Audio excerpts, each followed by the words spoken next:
இளைஞர் விவகார விளையாட்டுத்துறை அமைச்சின் ஏற்பாட்டில் தேசிய இளைஞர் பரிமாற்ற வேலை திட்டத்தின் கீழ் நல்லிணக்கத்துக்கான உறவு பயணம் எனும் தொனிப்பொருளில் ஏறாவூர் பற்றில் இந்த விசேட நிகழ்வு இன்று முன்னெடுக்கப்பட்டது.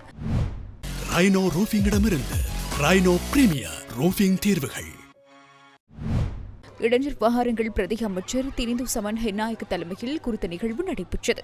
அனுராதபுரம், கம்பஹா, ஹம்பாந்தோட்டை மாவட்டங்களைச் சேர்ந்த இளவல்கள் ஏறாவூர் பற்று ஆறுமுகத்தான் குடியிருப்பு பிரதேச மைதானத்தில் நடைபெற்ற நிகழ்வுகளில் பங்கேற்றிருந்தனர்.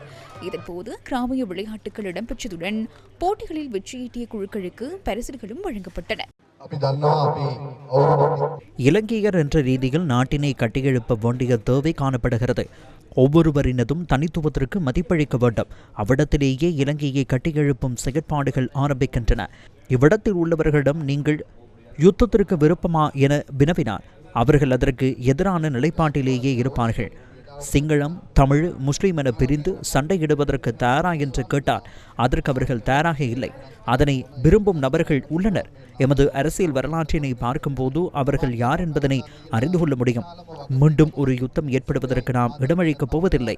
இனவாதத்தை தூண்டும் வகையிலான அரசியலுக்கு நாம் இடமளிக்கப் போவதில்லை.